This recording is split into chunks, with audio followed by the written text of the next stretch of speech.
Yes, they go to Philadelphia, which is essentially the capital of our country at that time. The president that they make of the Constitutional Convention is George Washington. I think I have the question on yours. Not why is it important for George Washington to be there? Because he's also leading the army. Well, there really is. He's not the leader of the army at that time. The war's been over for 4 years.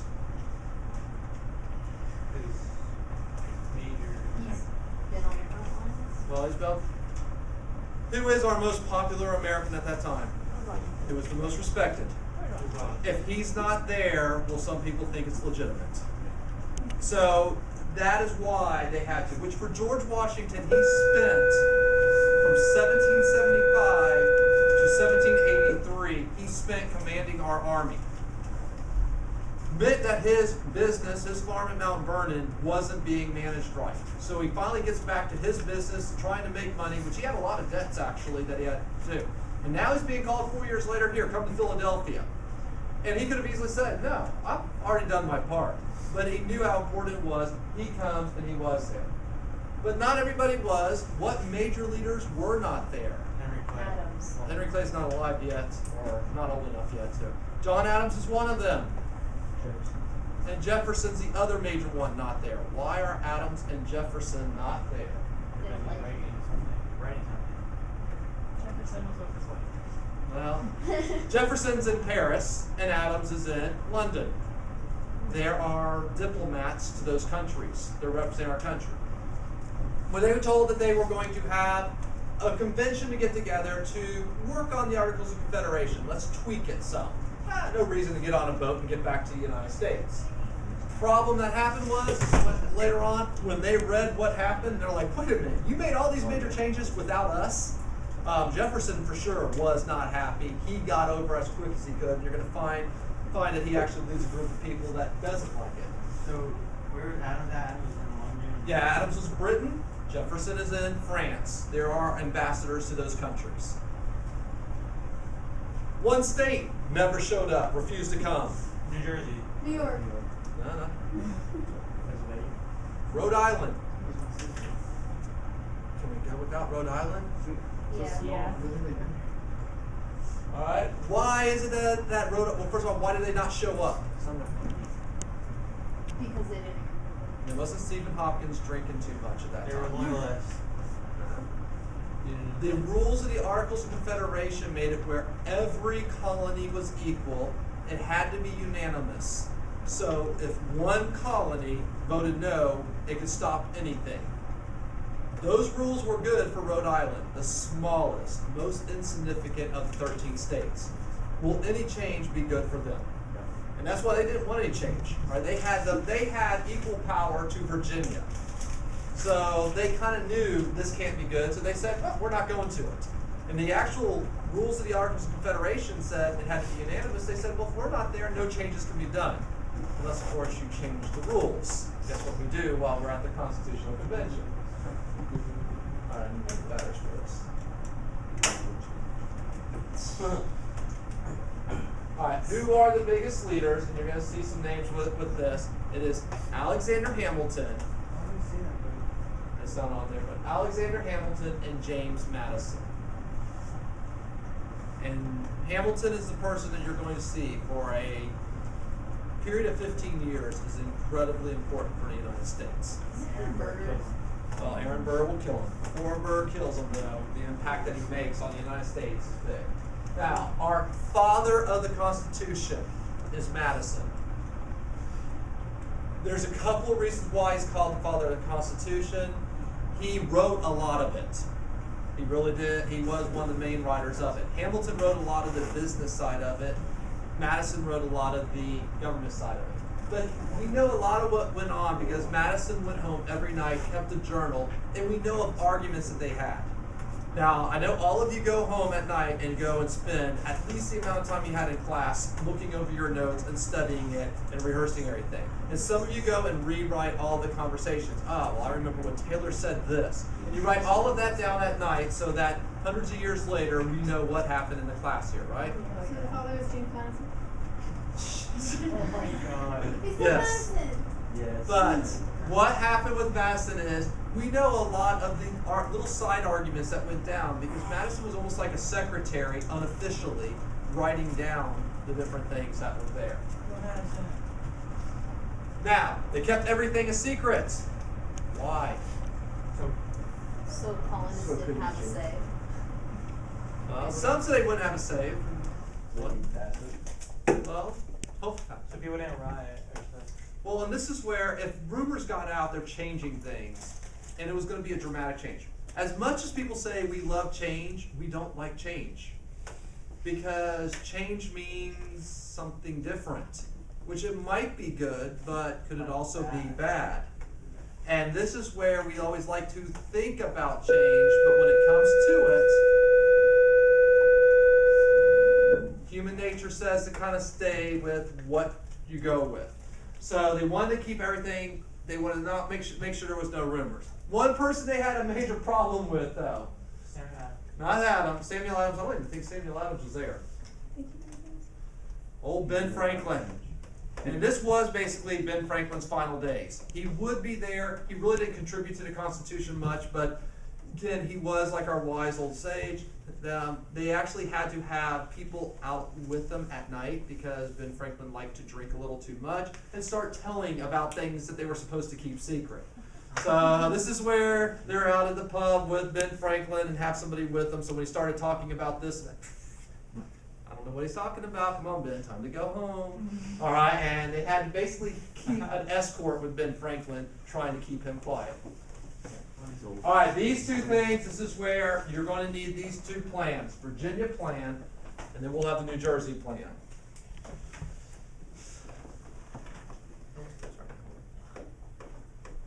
The Virginia plan is the one that the large states wanted. It is written by James Madison. And here are some terms you need to know. 3 branches with a bicameral legislator. What does bicameral mean? There's Two. two camerals. So what's a cameral? 2 species. It's 2 houses. Oh. Okay. 2 houses, which would end up being our House and our Senate. In there. Do we have 3 branches today? Yes. Yeah. What are our 3 branches? Judicial, Judicial, executive, legislative, and and executive. Which I have on here. Remember Montesquieu? Remember when I was going with the Enlightenment writers? Yeah. Realistically, Madison took Montesquieu's idea and made it into the Virginia plan. Now, the key thing that you need to know with this is both of the houses, the House and the Senate, were to be determined by population. So the bigger states gets more representatives, smaller states less. If you're Virginia, New York, Pennsylvania, you love it. If you're Rhode Island, New Jersey, Georgia, you don't like it. Which is why New Jersey came up with their own plan, which is called the New Jersey Plan.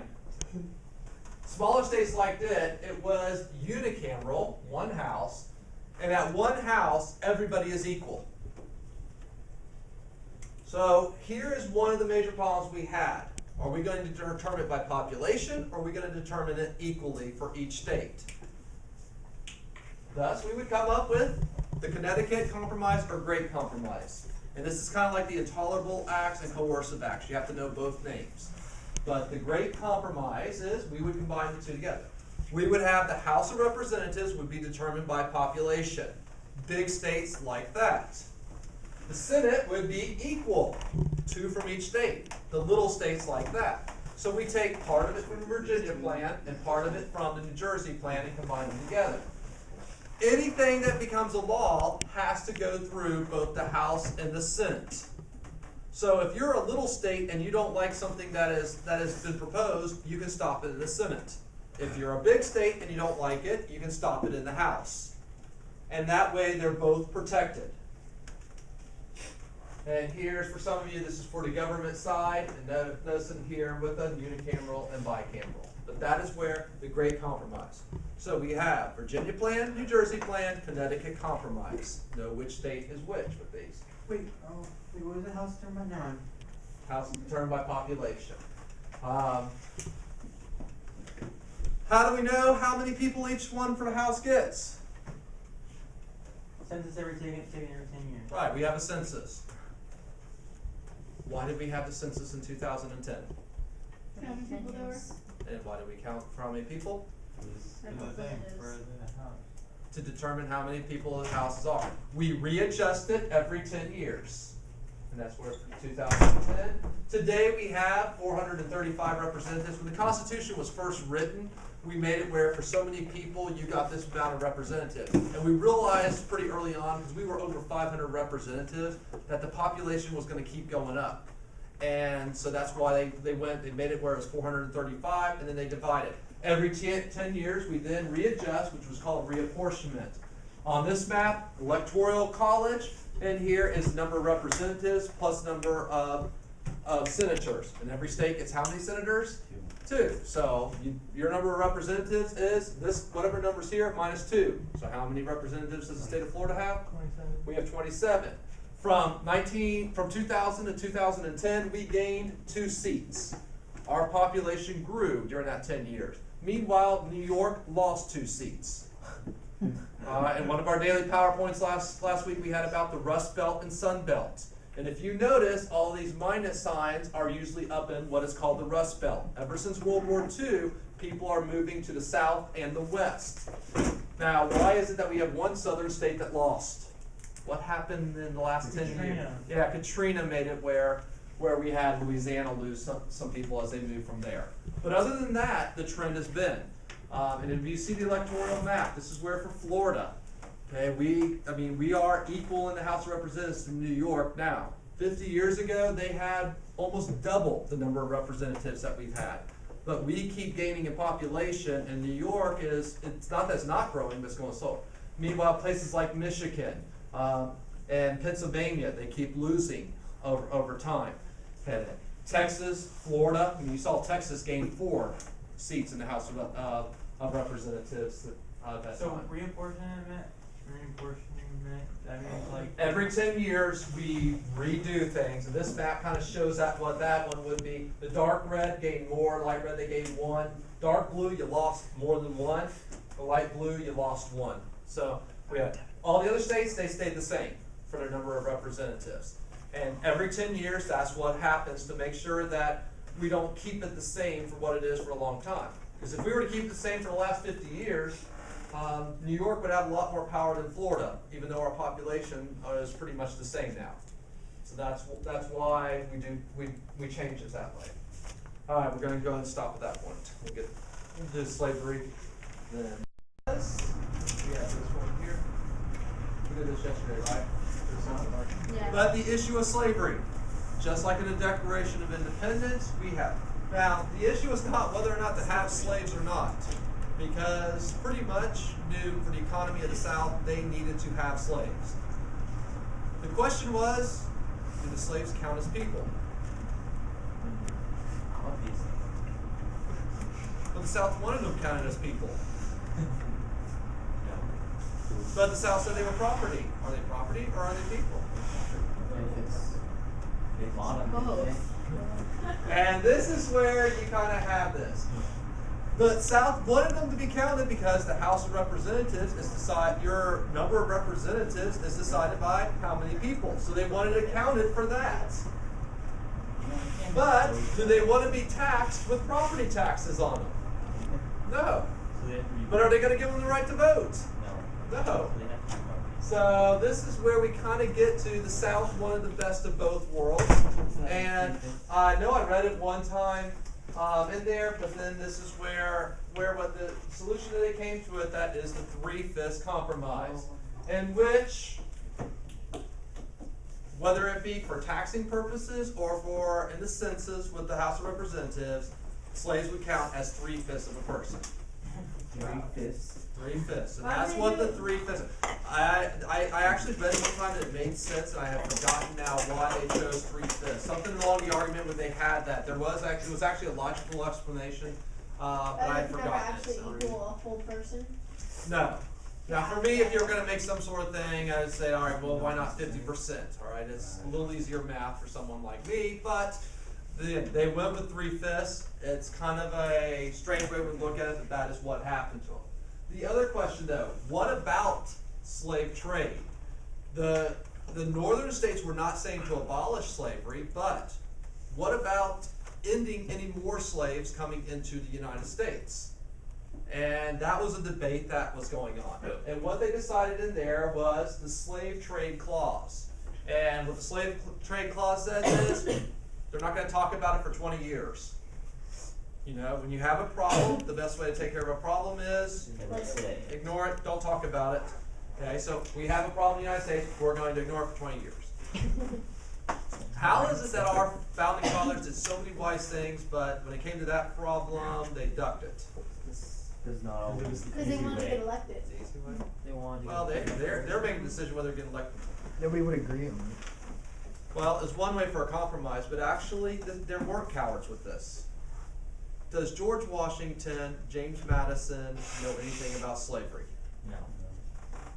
Yes. Both were slave owners. Oh, And one reason why they put this in, and they had the 20 years, so they would not be able to talk about till 1807. that way they could ditch their slaves first. Well, part of it they knew the economy of the South, slavery was becoming less and less profitable.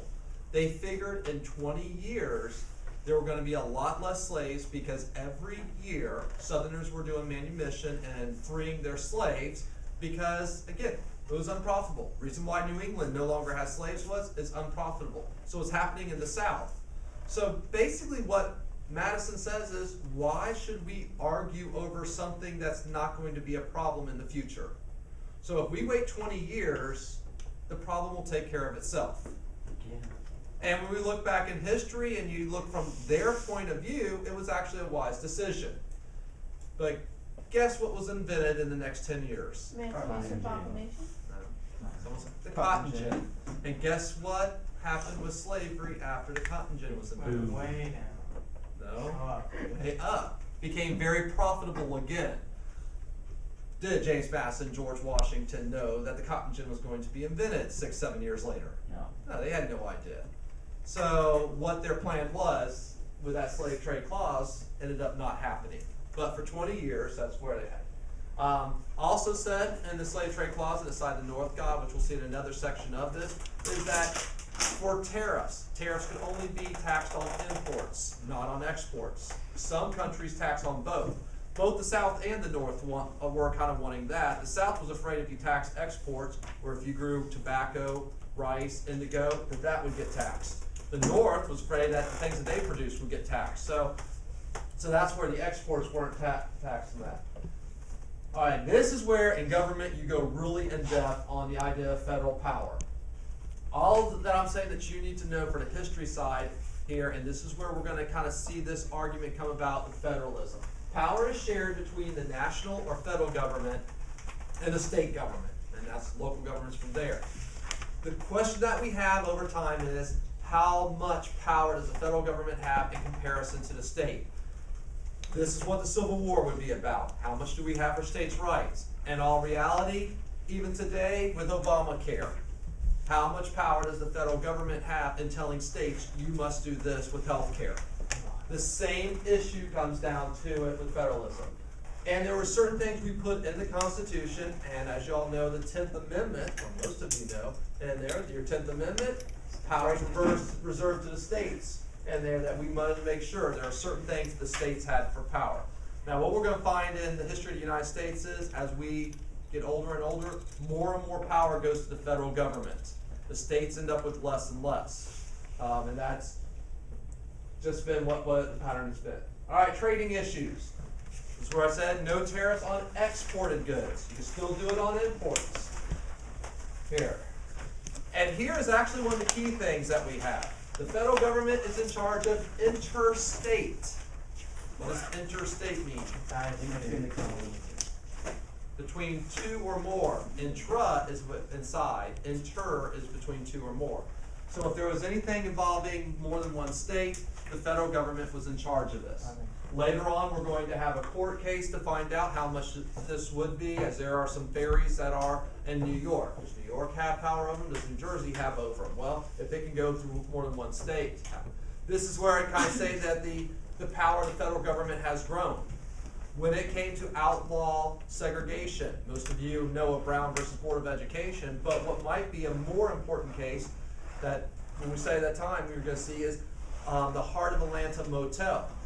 Because then we had it that of a private business saying that segregation was illegal in a restaurant or a hotel. And the reason why they said it was interstate commerce is a traveler interstate, and this is where again we kind of stretch then what the powers are in here. Alright, Electoral College. This is what truly elects the president. In November when we go to vote for a president, we're not who will actually officially elect the president. We are going to be choosing our electoral voters.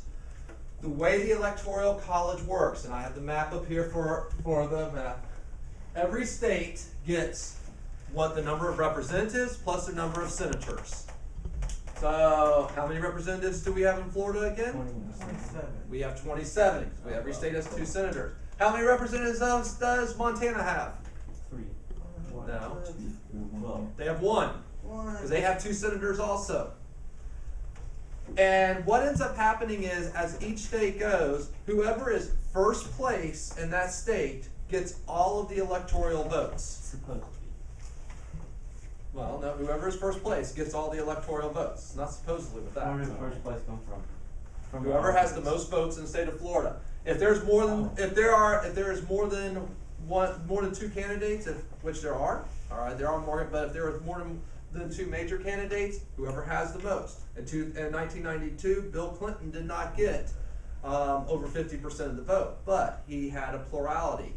So, where the last election, the reason why Florida's in blue is we voted, we had it where Obama won. He got, at that time it was 27, it would now be 29 for those votes. Now there are 2 states, Nebraska and Maine, that have a little bit different system there, but for most states, it's a winner take all. And this is why Florida is so much in contention. We know that, barring some sort of miracle, California is going to vote Democrat and Texas is going to vote Republican. Okay, that's going to happen almost for sure. Meanwhile, we know New York will be a Democrat.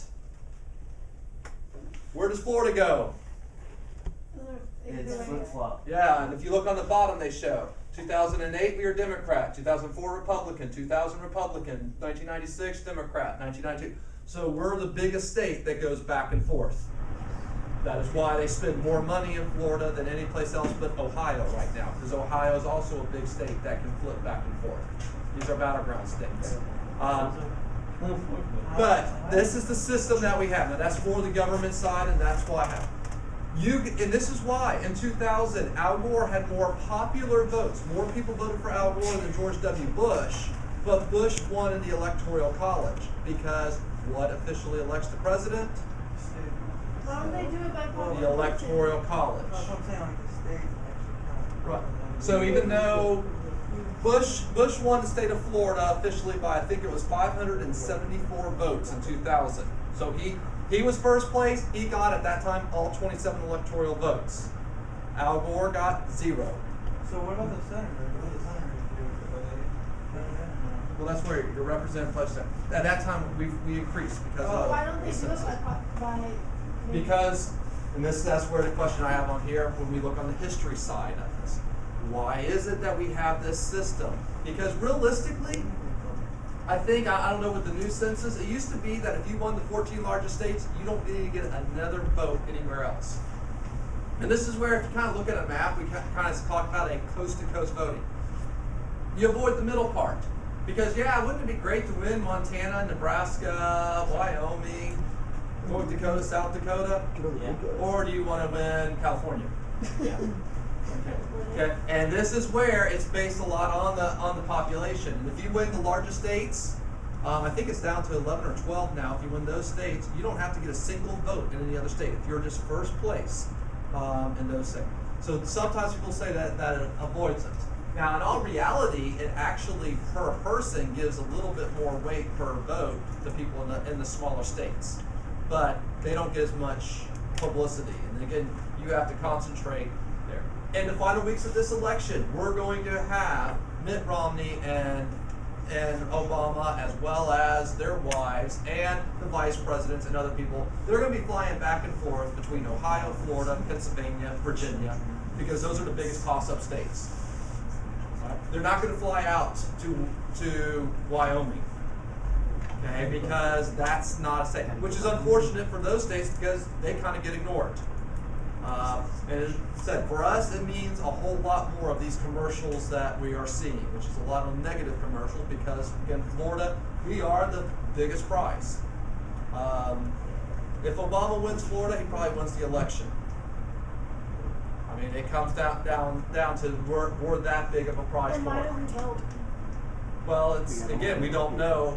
We don't know. And that's why some people say, well, my vote doesn't count enough. But this is where in 2000, you kind of look at it. It was that close, and after all the recounts and all that we had for that close. But if you live in New York, if you're a Republican in New York, and New York is going to vote probably over 60% Democrat. If you're a Republican, does your vote really matter if you vote for Mitt Romney? No. And that's why some people look at it. If you're in Texas and you're a Democrat, all right, it's kind of them. All right, yeah, there are other things on the ballot too. In fact, in Florida, they're actually warning people the ballot's extremely long this year. We have a bunch of state amendments. There is several pages long. And most people will not realize it when they get there because we have amendments to add to our Florida Constitution. But the question that we have in here, one other thing, this will happen in history that you're going to see, and this is why this part matters in history. If there is not a winner in the Electoral College, the House of Representatives gets to choose. So let's say we have a guy, I believe his name is Mark Johnson, running for the Libertarians. So we end up with almost half the people, half the states winning for Romney, half the electoral votes, but Johnson wins several of the states. Nobody has over 50%, or 50% plus one. All right, majority is not 51%, it's 50% plus one more vote. So if we don't have that, it automatically goes to the House of Representatives and they vote on it. Doesn't matter who had the most votes otherwise, it then goes to the House of Representatives. And we're going to see a couple of times in history the House of Representatives chooses our president. So not the Electoral College, not the people, the House of Representatives will do that. They'll do it in 1800, they'll do it in 1824, and they'll do it in 1877. Well, why don't they just do it by like each person when they block it? Okay, that's why did our founding fathers put that rule in to make it where it's not who has the most votes wins? Which is what I have. Why do it? Especially now. I mean, wouldn't it be real easy with computers to do a generalized votes? Yeah, but when someone like hacks into the system and changes it. Here's where we do a lot of things about our founding fathers. They're elitist. I mean, if you want to put it that way, they were rich, they were powerful.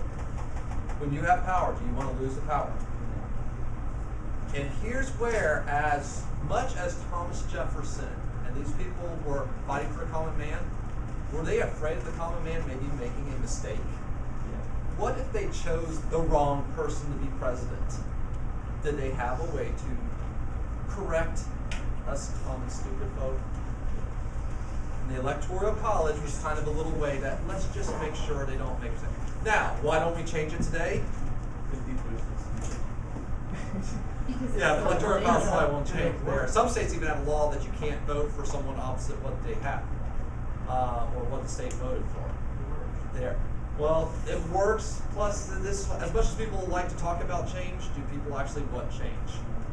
And it's just basically we do it because we've always done it. After the 2000 election, there was a big push to make an amendment and change it to a popular vote. But now that we're that far away from the 2000 election, people doesn't care. It's not a problem anymore. Next time that we have a vote that's real close, let's say that one of our candidates gets more popular votes but loses in the Electoral College to the other one, then we'll have people yelling that we need to get rid of the Electoral College again. And then 2 years later, everyone will forget about it because we're Americans. Squirrel. I mean, this is where again, what we think is a problem at that time, we kind of go, which the process to change and get an amendment added is a long process. All right, now I'll go ahead and stop there. Electoral College, to protect their power, they also did it in the Senate. In the beginning, with the way that we had for senators, each state would select 2 representatives, not the people, the state legislators would. And so it wasn't directly elected by the people. And for any bill to become a law, it has to pass both the House and the Senate. And if you really want to look at things in the beginning of our country for our government, we had plenty of ways for the people in power to protect their power. If there was a law passed that was proposed they didn't like, they pretty much had control of the Senate. Where the House of Representatives were by the people, the Senate wasn't. The president, you have the Electoral College to filter it through. And do we elect Supreme Court justices? No, the Supreme Court justices are nominated by the president and then approved by the Senate. So no election whatsoever. And that's one thing that our founding fathers kind of put into trying to protect their power.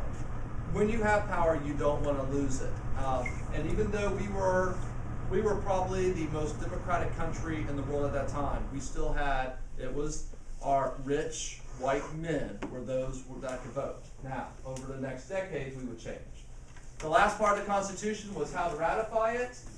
The rules of the Articles of Confederation said that it had to be unanimous, which they didn't follow those rules. Well, why did they just change the rule without voting? Small states, well, the only small state that didn't show up was Rhode Island, but Rhode Island, they basically said, well, we're not going to let this happen. So they changed the rule, and they said that 9 out of 13 had to approve. What happened if only 9 of them approved? What about the other 4? And basically that's the attitude. Who cares? We're going to have it where it's more than a majority. Okay, we're going to make it where it's a super majority in this case. The very first state was Delaware. If you want to know which of the states approved in what order, 1 through 9, those of you that have collected the quarters, that's the order that they went. When they chose for the first 13, it is as the states approved the Constitution. Delaware is the first state. Our 9th state was New Hampshire, and it was approved, but I have this but on here. You can finish, but you told me to remind you to ask the question, what did they originally have for Senator Section 1? I just went over that. Oh. Now, these 9 states approved it. The 4 that didn't approve it, one's Rhode Island, of course. One's North Carolina. But one's Virginia and one is New York. That didn't approve it? That hadn't approved it yet. So even though officially, and this is what you'll see, this is a famous political cartoon where you have all these columns coming in place to basically hold up the government. And there, 2 of those columns that had not been put up yet were Virginia and New York. Those are pretty big columns. Yeah, that's 2 of the 3 biggest. Could the United States really have gone on without basically forcing Virginia and New York into it? No. All right, we don't know, but it ended up not mattering because for Virginia we will have Thomas Jefferson who convinces them that to go ahead and vote because he's made a promise, which is the next section, and New York would vote for it. They didn't worry about North Carolina and Rhode Island. By the time you get to that point, it's like, okay, 11 of the 13, we're good. Okay, and so you all just have to join anyways. Here's the history side that you really need to know, the Federalist and the Anti-Federalist. I'm not going to go as in-depth in this as I probably should, but I'm going to get a basic. There is a chart that I have in your notes that comes from one of the textbooks there that kind of tells the side of the Federalist and Anti-Federalist. The real basic part, the Federalists are for the Constitution the way it was written.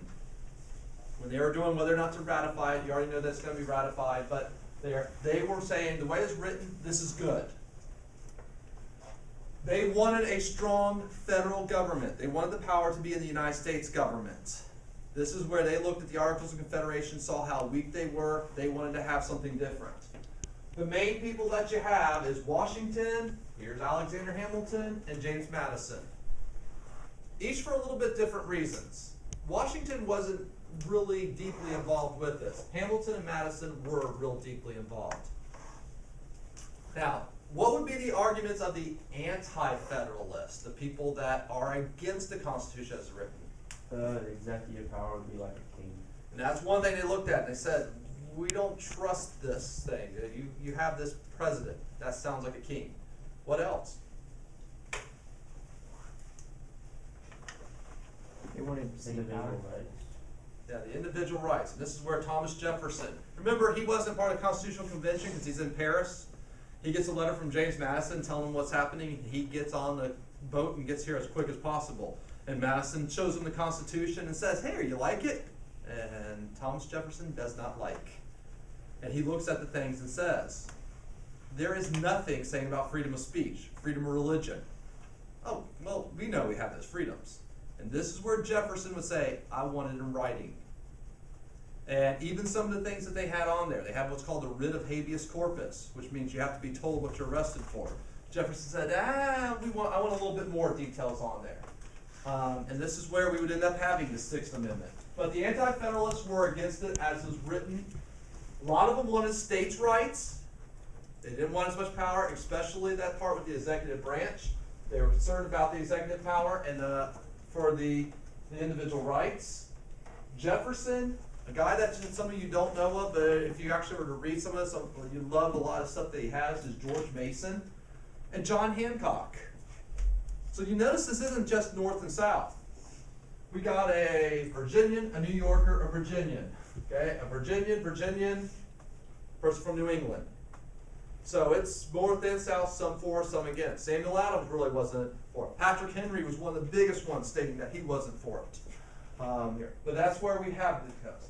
So we then have, and here's the part to remember, we have 85 essays that were written by Pluvius. Anybody know what Pluvius is Latin for, roughly? Public? Yeah, public.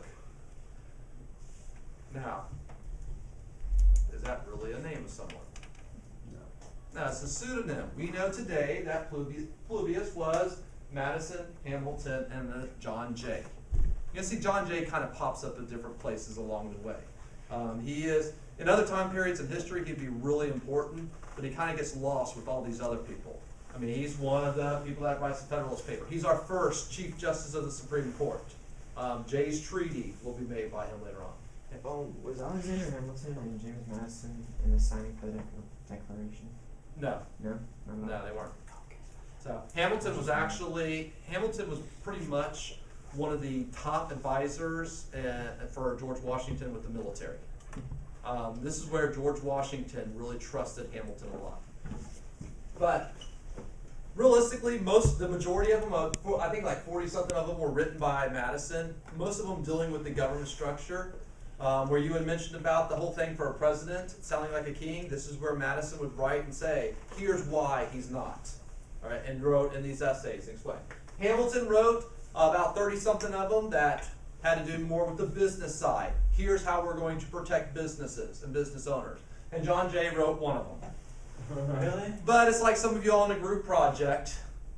All right, when you're working with a group and one person doesn't do very much, but does their name get put on it also? Yeah. All right, and this is where John Jay has, not that he didn't contribute, but it was mainly Madison and Hamilton that does it. These are the essays. They're trying to persuade the states to do it or to approve it.